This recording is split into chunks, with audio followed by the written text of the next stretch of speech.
Those that have been scattered, adopted, grafted, we want to say hello to you. This is what I consider to be Biblical History Month. So I'm always going to bring something with a catchy title dealing with the biblical history of Israel. Those that are scattered into the four corners of the earth, and again, those that have been adopted and grafted, spiritual Israel, as you can so-called say. Don't forget to hit that subscribe button right down there. And so I call this Israel's greatest transgression, then and now. So for a few moments, I want to talk about two themes that I felt that Israel failed to do then and they're failing to do now. Number one, Israel knew that they were the people of God.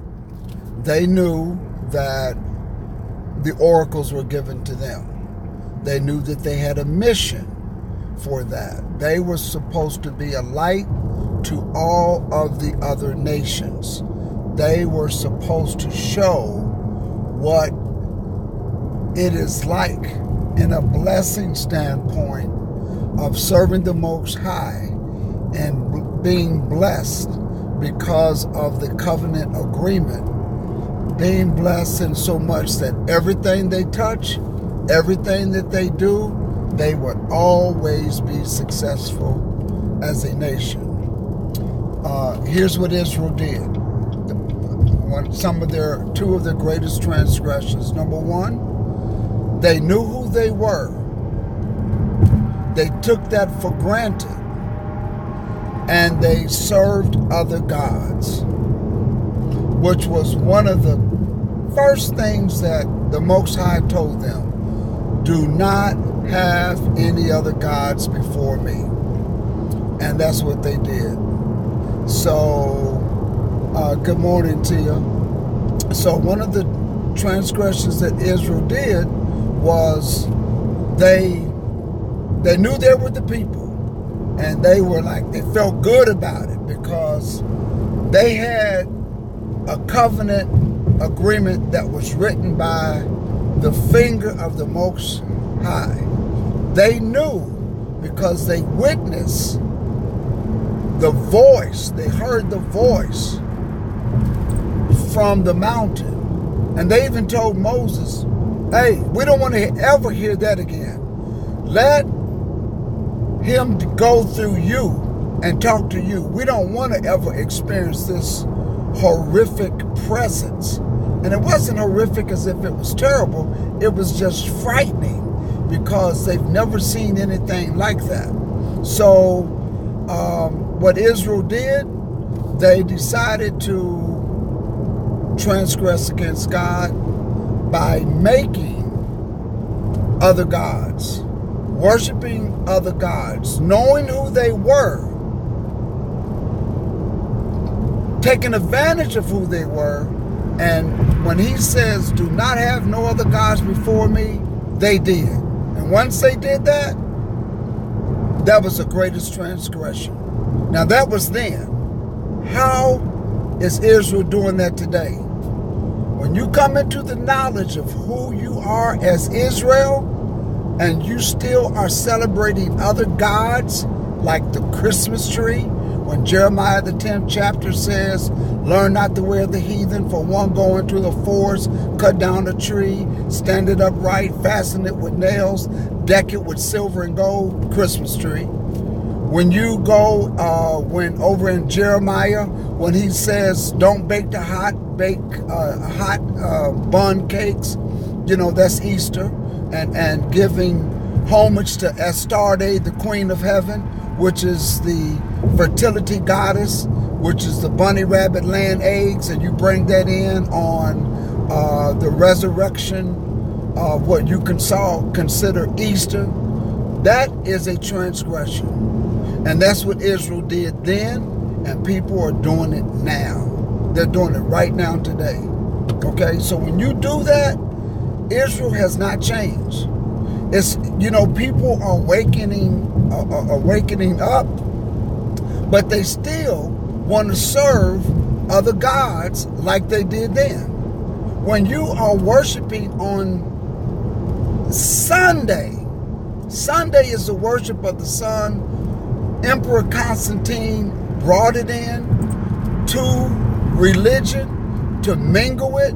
It was a political move to try to create the ideology of having a one theology of people. When he did that and made people worship on Sunday, so some were worshiping the sun and others were forced out of the Sabbath into the first day.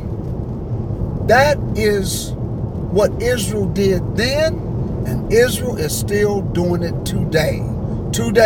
So it's one of the greatest transgressions that we see. Israel then, Israel now. Transgression then, transgression now.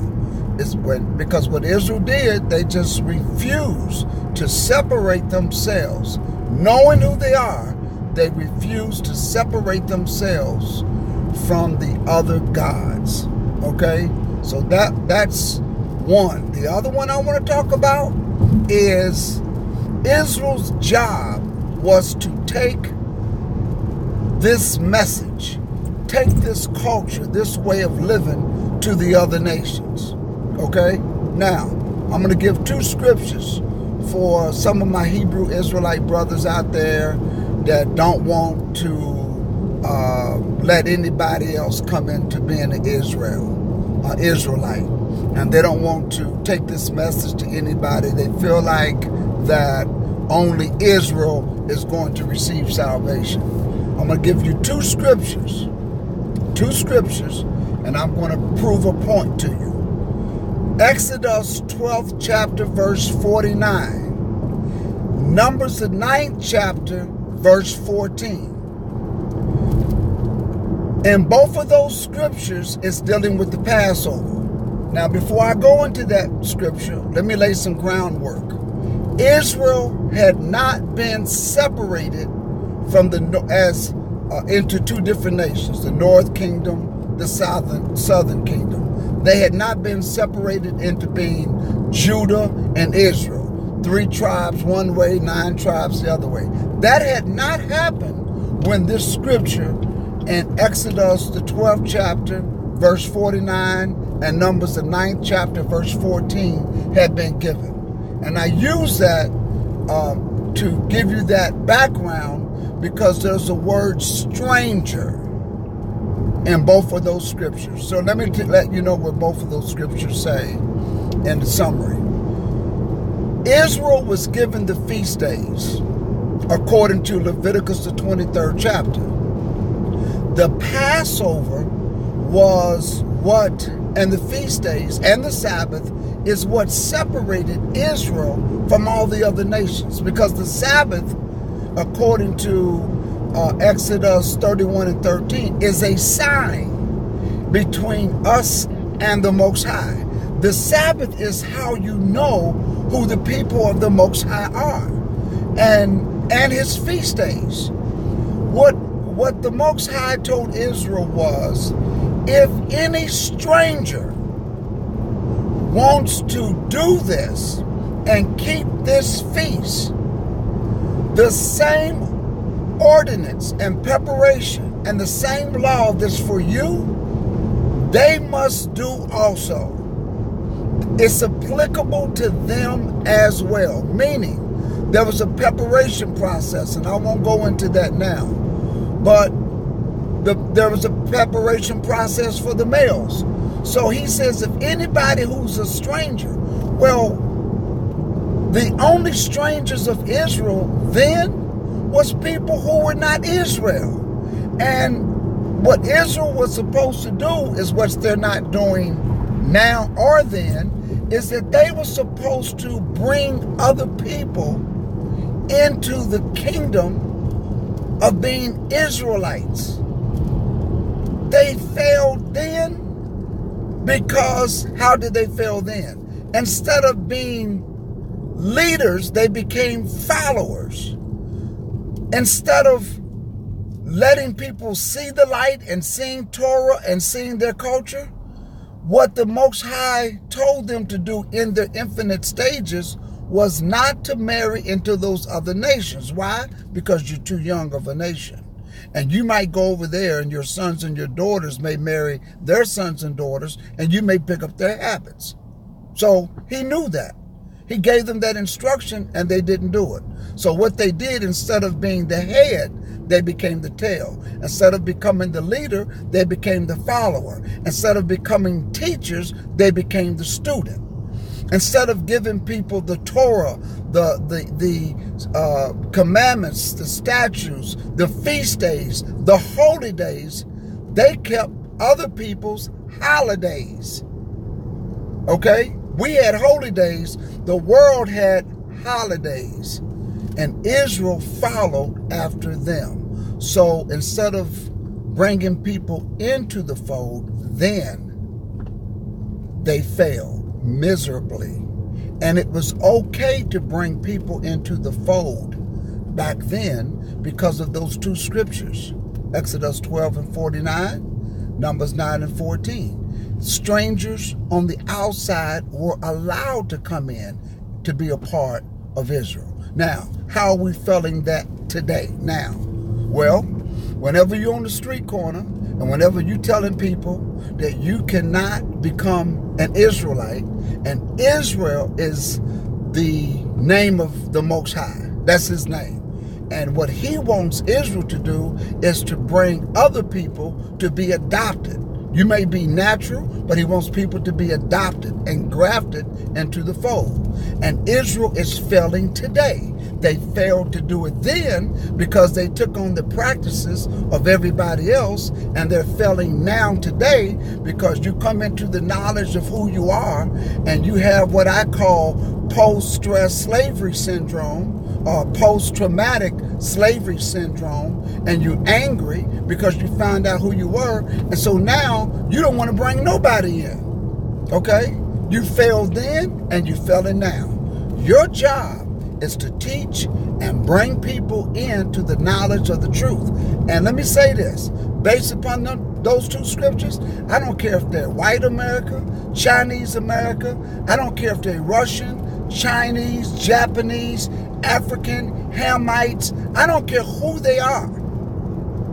If they want to take this Torah and read it and learn it, and if you can teach them and show them, that's your job. You failed then, and you're failing now. So that's my tidbit for Biblical History Month for Israel. Israel's greatest transgression then, and Israel's transgression now. So I hope that you found this short video. I did good this time. I kept it under 15 minutes. Don't forget to hit that subscribe button. And I also want to say that pretty soon I'm going to have a live Bible study on Friday nights when the Sabbath begins. I'm going to come up with the time. So those of you that are listening to this, if you have some ideas of some times, keeping in mind that I'm Eastern time, we're going to have a live Bible study right here on this channel. So let me know, okay? Be blessed. And blessings to the Most High, and to all of you. I hope that you find this lesson inspirational during Black History Month or Biblical History Month. Be blessed. See you later, Tia and family.